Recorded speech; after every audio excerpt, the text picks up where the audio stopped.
Welcome to Tech Talk, y'all.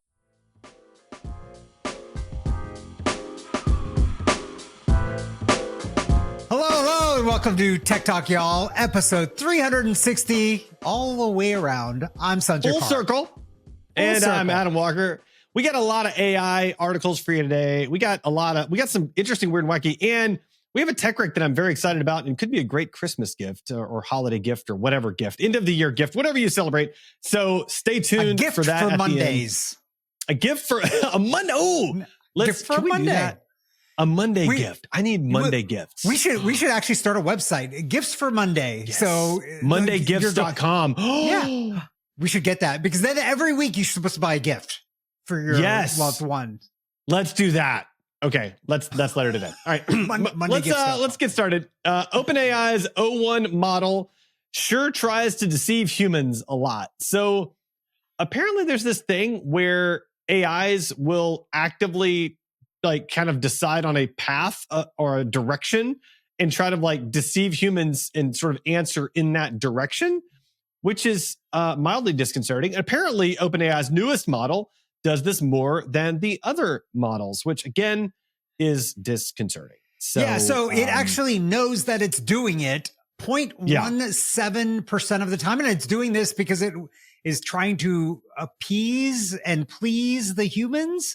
They're human overlords for now. Eventually that's going to reverse and they're going to be our overlords. But 0.17% sounds very small, except when you realize how many users are actually using OpenAI every single day. And then it turns out, that's thousands upon thousands of users that are being lied to intentionally by OpenAI.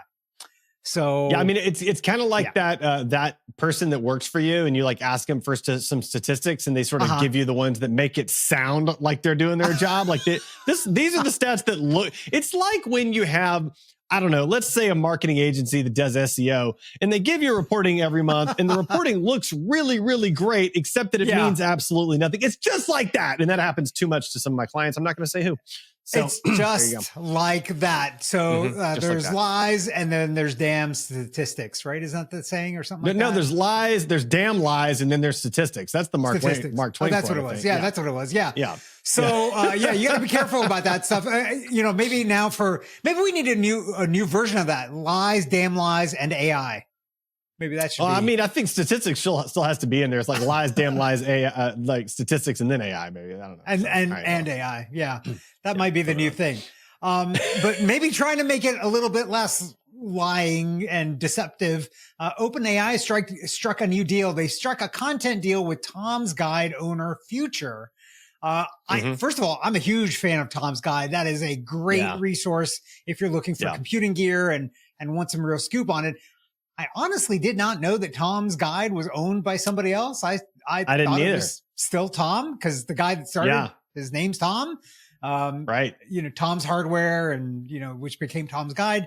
But so they've struck a relationship, and I guess this is going to mean all their content is going to feed the model engines of OpenAI.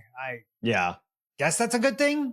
I think that's good. Assuming that you trust Tom's Guide, that means it'll give you better advice on things, which I think is kind of great. So that's cool. Okay. Hopefully Tom's Guide writers don't use OpenAI to write their content, because that's some kind of inception type of loop that means the end of the world or something. I don't know what it means. Then it'll just become weird at some point. So speaking of weird, actually, Spotify Wrapped is always a mess for parents. The new AI quote podcast version just makes it worse. So so Spotify Wrapped just came out. By the way, I'm number 1, Connor Price, number 2, T Swift. So I'm just going to claim that out there. I'm okay with it. I'm down. So were you number 1, Connor Price also? I was number 1, Connor Price. I don't remember what my number 2 was now. I don't know if I clicked through the whole thing, because honestly, I didn't even get to the AI podcast thing. It was so long, and then you couldn't click into the middle parts of it. You would skip the whole thing.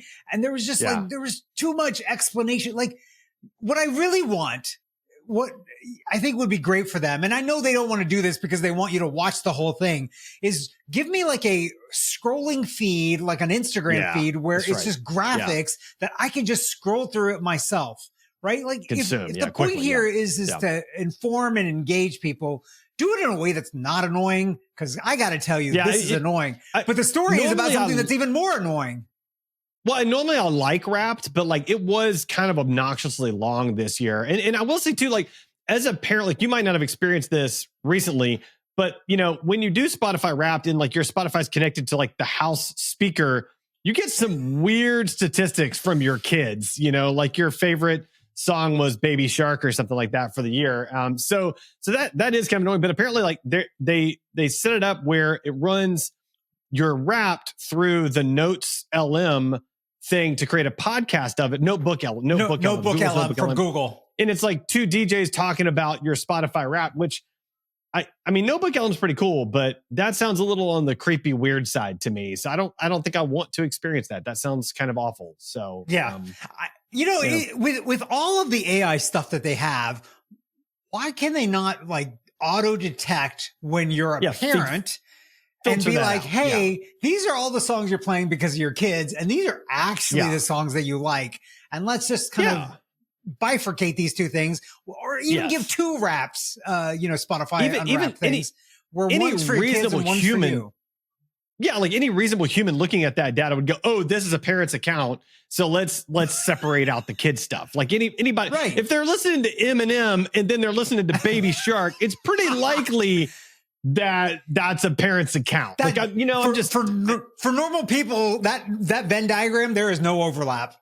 There should not be overlap in that. They should be very, very separate. So if there is, then you should be reported to the authorities more than likely, because that's just not normal. That's not normal at all. It's not normal. Something that we hope that will become normal and will be a great thing. A universal quote unquote plug and charge protocol for EV charging is coming in 2025. So I don't think you have any plug-in vehicles as of yet, right? I do not. No. So you haven't experienced this. I barely have Apple CarPlay in my vehicles. Like I'm just barely. So yeah. I mean, literally, I'm not even joking. I just got Apple CarPlay in the vehicle that I primarily drive this year. Like that's how far behind I am. So I mean, I still don't believe it functions, because I saw the pictures of that work being done, and it's very questionable to me. I'm gonna come take you for a ride. What's coming up here is for electric vehicles to actually be able to not fiddle with the base station anymore when you try to plug in, and just be able to plug your car in. Your car will communicate to the base station that it's plugged into, and then figure out payment, and that your credit card will get billed automatically, and you just walk away from the whole setup. So this would be a great thing. This is like, if you were to go to the gas station right now, and then you had to be like, oh, wait, I can't pump gas until I have the app for this station to be able to pump gas. That's the situation right now with electric vehicles. And what they're going to get to is what happens right now with gas stations is you just pull out the nozzle and stick it in the car, and it all works. So I am very much looking forward to this. I think it's going to be a great thing. It'll kind of be better than gas stations, because you want, like right now you have to like stand there and pay, and it processes and all. Do you want the receipt? No. And like all that. And then you stick it like this. You just grab the nozzle, pump, you're good. You're done. Yeah. The car is like, hey, this is who I am. Here's where you charge me. And then when you unplug it, it stops charging you. And like, let's do that. The one thing I think this is going to mess up is, I think with Teslas, if I'm remembering correctly, they've got an app and you can like reserve a charger or something like that. And so like this will totally throw that off, but that's probably a good thing for the broader public anyway. So and Tesla is opening up their superchargers to other folks, other car companies. Yeah. So I'm sure that whole system is going to change somewhat. Maybe they'll still give priority to their own cars or something like that. But, they're, I think, also going to be in the mix. Or I don't know if they've signed up yet or not for this interoperable charging platform. We'll see. Which uses encryption and kind of public key infrastructure and all this kind of stuff to make it all safe. Yeah. But I imagine everybody's going to get on board at some point, and then just, that's one less thing to think about. It's a great thing. That's right. That's right. All right. Next up, Elon Musk just got absolutely owned. I don't know if that's entirely true. He basically got denied his insane payment package for, I don't know, the third time, something by a judge. It's like, nope, you can't do that. I mean, basically the argument is when he owns he controls the board, he controls the company, he controls the shares, and he's trying to pay himself an absorbent, it's $100 billion amount of money. Like, that's not legit. I think that's a pretty good argument from the judge. So, yeah, he got denied. So I have a question. I don't have that kind of money, but if I did, why would you need more? Right? Like you're not going to be able to spend it. Right. I don't really understand what the point is. I think it's probably the principle of it. Maybe he's vying to stay like number. I don't know. Is he still ranked number one richest man? Maybe it's a pride what thing. Does that get you? You don't get a gold star. Like, I mean, but this is the same dude that's number one in Diablo and wanted that. He likes to be number one in places. Like that's what Diablo 4, whatever. Okay. Yeah. Whatever. I don't know. It's a point of pride. It's a point of pride. That's all it is. It's funny money at that point. I think it's a point of idiocy is what I think it is, but well, I mean, is what it is. That's just me. That is my personal opinion that reflects nothing on Tech Talk Y'all and is not the opinion of Tech Talk Y'all or Edgewise.Media. We've never said that before, actually. We just say things, but yeah. Moving on. Something that I'm also against, because this is also ridiculous. Employee lawsuit accuses Apple of spying on its workers. Not just like spying on its workers when they're at work, but their personal iCloud accounts. Dude. Well, and apparently they have to use Apple devices at work, which makes sense. But to use an Apple device, you have to connect it to an iCloud account. Okay. But then apparently Apple discourages employees from having employee only iCloud accounts separate from their personal iCloud accounts, which would mean that now your all of your stuff is interconnected with your employee stuff, and they're sort of looking at everything, which seems you give them permission to monitor you. So then if you're looking for a job, then they'll know that potentially. Yeah. Right. Like and they would the know. person who was suing also said that they made them remove things from their LinkedIn account, which reduced their ability to promote themselves and their skills and abilities, so that they potentially might be able to get another job. Which, look, I think there's certain instances that works because it has to. And those instances are when you work for the US government and you're working on super secret stuff. Like I know people that have done that and they've worked for certain 3-letter agencies and they're not allowed to say anything about the work that they do. And well, that's kind of part of the gig. That's not part of the gig when you're working in regular corporate America. Yeah, it seems a little too spycrafty for me, like a little too big brothery. I'm not comfortable with it. So I get the people that know the formula for Coke, probably don't put that on your LinkedIn. Like what the formula is. I'm actually going to put that on my LinkedIn right now. Thank you for mentioning that. I'm going to mention that I know the formula for Coke on there. Yeah. So okay, I'll be checking out your LinkedIn. I mean, it doesn't mean that I do. I just want to claim it. Anyway, all right. Next up, I can't even remember how to pronounce his name. I'm never gonna try. Sundar Pichai, I think. Thank you. Sundar? All right, Sundar Pichai. Yeah, I'm gonna go with that. You said it. I'm gonna go with what you said. Anyway, he says Google search will change profoundly in 2025. And my first response is obviously, and my second response is this. So in getting should have been ready, 10 years ago. Well, that's true too.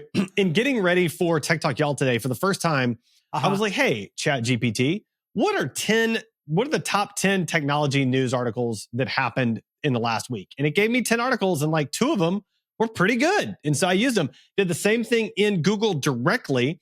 And Google's AI did this little thing at the top and gave me 10 articles as well. I don't think the ones that Google gave me were nearly as interesting as the ones ChatGPT gave me.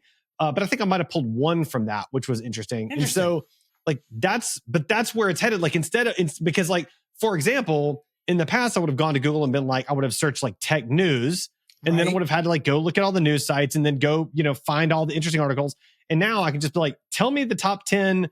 And I could have been even more specific. Like I could have said in technology related to mobile gadgets or whatever. And it would have given me that. Right. I think our searches are going to get much more nuanced and be answered by AI, but they still did drive me to the websites from ChatGPT and from Google, which was interesting. And so I think that's kind of the direction. Basically, I think that top layer of like high level categorization starts to go away, and we do much more nuanced searches but then still go to the pages based on those nuanced searches. Does that make sense? The actual sources. Yeah. No, that makes sense. That's interesting. I hadn't honestly thought about using AI in that way. That's a good idea for us, especially here at Tech Talk, y'all. Yeah, it was great. For those of you that have been either our new listeners or longtime listeners, you should know what happens here on this podcast of how we get our news. Because I don't know that we've never shared this. So Adam and I basically all week long, we just read random articles. And when we find interesting articles, we tag them and we post them into a Discord channel so that both of us can see the articles. And then we both read up those articles and then we stick them in a Google Doc that we then use for our show notes. But that's exactly how and both you and I are subscribed to different newsletters and things like that. All kinds of stuff. Yeah. I read a bunch of newsletters. I've been starting to read actual real magazines again. Nice. Here's a bonus tech rec. I've gotten Libby again, and our local library allows magazines. I've actually gotten rid of magazine subscriptions at the house now because I've got digital magazine subscriptions. So I never have to, and it's so much easier to read on the phone. I can just scroll through really, really quickly. But I've been finding articles there, and then I'll find the web version of the article that I read in the magazine and then tag it for us as well. So listeners, in case you were ever wondering how we do our news and find these articles, that's how we do it. Or we have you guys send it to us as well. So if you ever have a good article, send it in. So there is an article in here today that my dad actually sent me this morning. So like that helps a lot. The other thing that's funny though about how we gather and sort of prepare for this show while we're telling secrets is that I don't read the articles. I see a title and I'm like, that looks interesting. And I drop it into Discord and I don't touch Discord until the morning of. So I read everything that morning and it's all fresh. But like half the time you'll be like, Adam, I just dropped that same article in Discord and I'll be like, I'm not looking at it, dude. Like I had no idea. Like I have no concept of what's in Discord this week. I'm not looking at it till Friday morning. It's funny because and then I'm going to be ready. So, our work styles are very different. Like you wait till the last minute and read all the articles all at once. I read as I go. So even the things that I'm dropping in there, I have read them already. And then that's where I judge like, okay, this is a good article to read, to use for Tech Talk Y'all or not. Yeah. But that also goes into a difference in our personalities of detail. Like you read the whole article and then go, yes, that's appropriate for Tech Talk Y'all. I read the title and go, yes, that's appropriate for Tech Talk Y'all. But in all fairness, I'm usually right. Like it's usually pretty good. The ones I put in our pads. So. And a lot of times, you know what? The title is the article. You don't need to read the whole article. That is so true. Yeah. I can't tell you how many times on this show the title's been the article. It's crazy. Yeah. Time for the Weird and Wacky segment. Abominable snowman. He's not an axe murderer. One of the TAs turned out to be a bot. First up in Weird and Wacky, Runner's GPS animation stuns the internet. I don't know if it stuns the internet. Dude, did you see it though? It's very impressive. It's so good. Very impressive. So good. So basically the backstory here is a runner decided to go out and create a Strava animation. So for those of you who don't know Strava, we've talked about it before on this podcast because of the security issues around Strava. But Strava is basically a website where you can track your run and it'll kind of map it out for you and kind of show you where it is. So this runner, what he decided to do is every day do a run with a little bit of a change to basically animate a person doing a hip hop dance and like doing walk like an Egyptian, like a bunch of stuff all together. It's a 30-second video, I think. And it took him like 10 months of running and over 700 miles. Yeah. Mm-hmm. Now here's the thing that I found very interesting in this. And I was like, man, this is next level Strava hacking. So watchers of this video realize, and first of all, a bunch of nerds here, they realized that he was running through the middle of houses to complete these drawings. And they're like, this is impossible to do. You faked this whole thing. And he was like, no, I realized that. And because I had to run through the middle of houses, what he would do is he would pause his Strava run and then run to the other side of the house and start it again. So in fact, he ran more than the 700 miles because he was doing these like loops and because when he unpaused it, it would just connect the line across the house. That's crazy. Yeah. It's next level. You should the amount of planning it would take to do that is nuts. nuts. I know. Like at one point, the guy like tips his hat, the whole thing. Like, it's how so much good. time have you spent plotting out each one of these runs to make this whole thing? Like, I can't even imagine the amount of time. That level of creativity is like next level. And I don't know what that fella does for a living, but he's got some free time on his hands. And he is amazing. And he's not just done this one. He's done multiple of these. It's amazing. It is absolutely amazing. Yeah. All right. Next up. And these are sort of like cutting edge technology, but also like super weird, crazy sort of articles here. So less on the weird, wacky, more on the like crazy, cool innovation, but real life quote, invisibility cloak, one step closer. Scientists unveil cutting edge camouflage materials. So I think this is material, if I'm not mistaken, out of China. Yeah. And it essentially, I mean, mimics its surroundings behind you to sort of make you look invisible. It's compelling. There was no video of it. Yeah. The picture that they included was of the Predator from the movie. But I was like, that's not the same thing at all. Yeah. No, but if you think about it, like, I think we have to be close to that level of technology. I mean, because all it really is knowing what's behind you and projecting that on the front of some cloth. Like, it's conceivable, right? We've had stories in the past that they've done things like this. Yeah. So they've had invisibility cloaks. Yeah, like shields and stuff. I've seen like invisibility shields and stuff. You like duck behind it and it like bends light around you, which is kind of interesting. Right, exactly. Okay. I can see the value in this because, one day when our AI and robot overlords have an uprising, I'm going to want to hide from them. That's right. They peekaboo, you can't see me. Like, what I would like for you to do is wear an invisibility cloak, like all of your clothing is invisibility cloak. And then I'm going to find a way to hack it and make you wear turn it into pink and purple polka dots for you. I would love to see you in a full jumpsuit of pink and purple polka dots. I could just do that. You don't need to hack anything. You just get me one and I'll wear it. You're volunteering? I'll do that. Yeah. As long as then you'll volunteer for something that I decide. Oh, I don't know about that. This is not like you're going to be way more creative. I'll be like, yes, Sanjay, wear this pink and purple polka dot jumpsuit. And then we'll do like a photo shoot. And then you'll be like, okay, Adam, now it's your turn. Go jump off this cliff. Like, I'm like, I need you to go skydiving wearing a random, I don't know, GoPro, something. I'm not going to do it. I don't want to do that. Just a sumo's mawashi. That's all I want you to wear. Skydiving. That's it. That's what you're going to do to me. Yeah, that's what's going to happen. Yeah. All right. And finally, in Weird and Wacky, Mercedes claims a new quote unquote solar paint could eliminate daily EV charging. So I guess that whole, don't need to do things with your EV charging plug-in thing is kind of moot at this point. Whatevs. I think this probably works if you're in deep sun in a lot of places. So maybe this works in the Southwest of the US where they get tons of sunlight.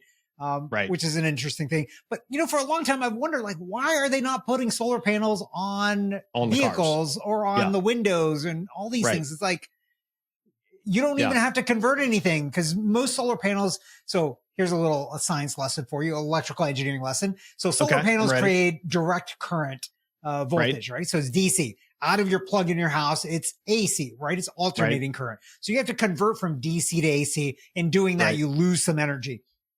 So at your house, if you put solar panels on your roof, you've got to have these things called inverters. So they convert the DC energy into AC energy so you can actually use it, which, by the way, then a bunch of your appliances in your house are going from AC back to DC, like your computer, because they can't use AC. So you're losing energy there again, which is kind of dumb.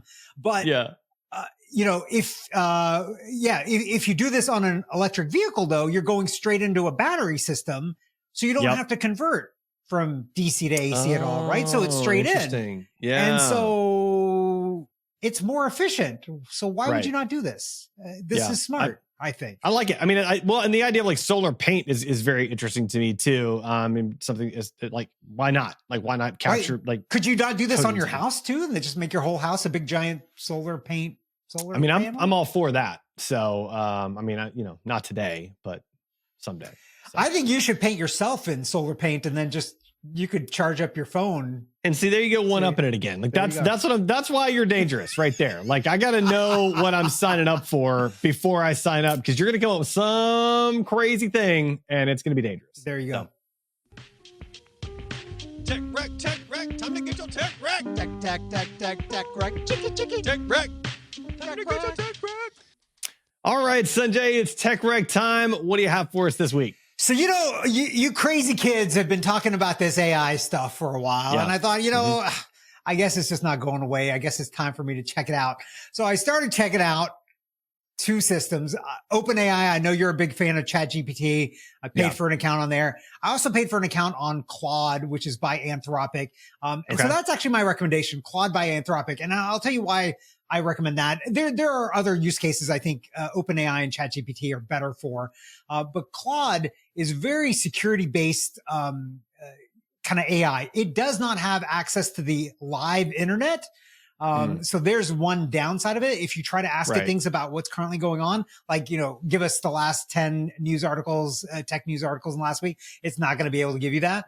But I find that it does a really, really good job in crafting content. I've given the same prompts to both ChatGPT and Claude, and the Claude output is just a bit better.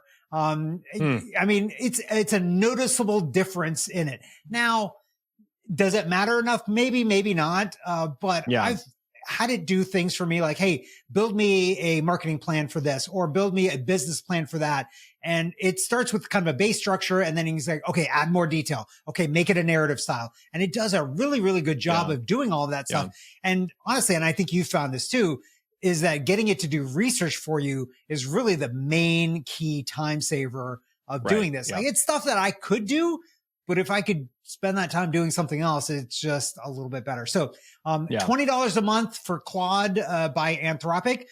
There's a annual membership too that discounts it by a bit. I think it's like $212 or something like that instead of $240. I'm pretty impressed. I went ahead and paid for the year because I think I'm going to use it enough, but I'll decide in a year if it's worth it or not. So I do wonder how it would compare. Like you said, like creating content is great. I wonder how it compares to creating your own custom GPT and having that create content, because with a custom GPT, you can have it like right in your own voice. Like, so for example, I've created like an Adam Ghostwriter GPT, and I actually loaded in my entire blog into it as an XML file. And so I'm like, hey, this is my blog. So anything I ask you to write, an email, draft, or whatever, write it in my voice.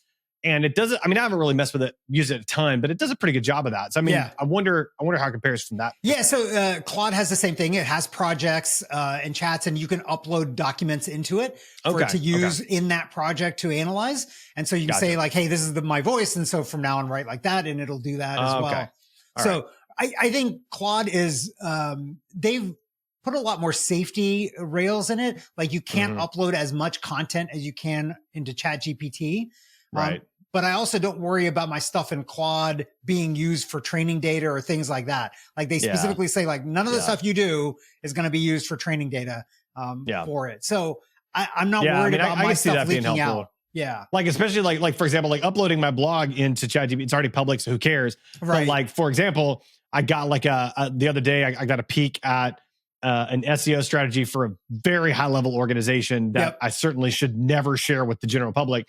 And I would never load that document into ChatGPT ever, you know? And so, but I can say like, maybe you would into Claude and feel a little safer doing that. So, and by the way, for our listeners, both ChatGPT and Claude have, well, I don't know if Claude has this or not, but ChatGPT has a temporary, thing too. So if you're asking it something and you don't want it to actually be kept permanently, you can mark the chat temporary, and after 30 days that gets deleted. Claude has something similar. Basically, you can just put it in there and then you can just delete the chat. And then, I think after so many days it gets deleted. So it's not in any history anywhere. So just keep that in mind as you're using these tools, that if you're doing some of this stuff, if you're using documents that should not be out in the public, be very mindful as to where you're uploading them, because just doing this willy-nilly could be a bad thing for everybody. And they do learn about you over time too. So like, for example, I'd asked ChatGPT several things related to my Mini Cooper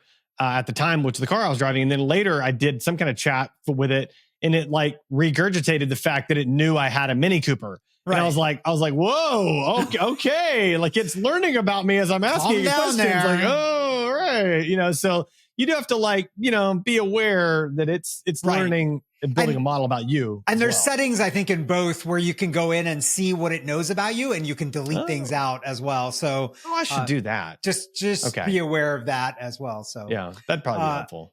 Okay. What about you, Adam? What do you have for us this week?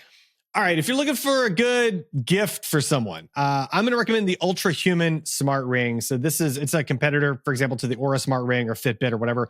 I got tired of wearing an Apple Watch specifically because I had to remember to charge it every day, and then I'd go to work out and it would be dead, and that would annoy me. Or I'd want to go to bed and want to track my sleep, and it would be dead, and that would annoy me. And so the Ultra Human Smart Ring does a great job of like tracking my sleep. It does a really good job of tracking my sleep, probably the best sleep tracker I've ever used. Really? It does it. Yeah. And it does things like it tells you like, hey, you need X amount of sleep. And last night you got X amount of sleep. And so you're actually you have 15 minutes of sleep debt. So you need to go to bed between this time and this time tonight to make sure you get enough sleep. So it actually like holistically tracks your sleep to kind of help you feel better, perform better. It tracks your heart rate. It tracks your steps. It tracks your workouts. I mean, basically all the stuff that my Apple Watch did, other than, I think the Apple Watch will tell you if you're an AFib, for example. I don't think this does that. Right. But otherwise, in general, it tracks everything. And my family members ended up getting these as well. And so now, it also tracks stress, which I'm not sure I believe is accurate because it says I'm more stressed than my family. I'm not sure I buy that, but whatever. But the cool thing is like I can now see like I can be like, oh, I wonder how my kid slept last night, and I can go to his thing and see what his sleep score was, and I can see what his activity score is, and I can see what his stress level is, and like same thing with each of my family members that has it. So I'm really enjoying it. The family's really enjoying it. It's been great, and now I'm back to wearing one of my other favorite items, which is a Tree Hut watch, which is a wooden watch. You used to talk about this all the time on the podcast. I love this watch. It's so cool. It's a watch made out of wood. It's super lightweight. It's awesome. So anyway, which finger are you wearing the ring on? So I had to wear it on my pointer finger. Okay. Specifically because my knuckles are very large on my other fingers. And so the ring would slide over the knuckle, but then be too loose on the base of my finger to track. The only finger that is not like that for me are my pointer fingers and my pinky fingers. And I thought a pinky ring seemed like a bad idea. Like that just seems sort of odd to me. I feel like that's on brand for you. I don't understand pinky finger ring might be on brand for me, but a pointer finger, and I switch which one it's on based on what I'm doing necessarily. But pointer finger. I mean, with the fedora, the pinky finger ring, like you've got the whole Italian mobster thing. You're not wrong. You're not wrong. Locked in at that point. You know, you mentioned the fedora. I'll say this: I get more hater comments about my fedora on YouTube Shorts that I did. Like there's no other platform that gives me crap about my fedora, but YouTube Shorts does. And I'm like, what is up with you people that you feel the need to like dog on my hat? Like you're watching my video and you want to like, whatever, man, you do you, that's fine. I don't care, but it just seems so weird to me. So whatever. Anyway. Crazy. All right, Sanjay, how can our listeners find and connect with you? They can find me at sanjayparikh.com as well as on Blue Sky, sanjayparikh.com. What about you, Adam? AdamJWalker.com. I am on Blue Sky also as AdamJWalker.com now. Finally updated that. Boom, got that done. I'm still not super active on there, but it's interesting. So it is what it is. But yeah, AdamJWalker.com has got links to all the stuff. Yeah. So go there. Okay, I got to ask you, how soon into the day do you put the fedora on after you wake up? Usually not until my first call. I mean, it's not like I wear it around the house all the time. I guess I do sometimes, but like not really. Like it's really more of a like I got to be on brand, and so it's pretty rare. So you don't care about the kids thinking if you're on brand or not. No, I don't. The kids know that I'm a doofus. It's everybody else that I've got to fool that I'm not a doofus. But no, the kids don't care. They don't. But I'll put it on but today I went and got my tires rotated. Actually, my wife's tires rotated. I did not wear the fedora. My head was cold, so I wore a fleece hat. I see. But otherwise, I'm leaving the house, put the fedora on. You're like the mechanic doesn't need to think I'm on brand or not. That's okay. Yeah. I mean, you're always on brand. So yeah.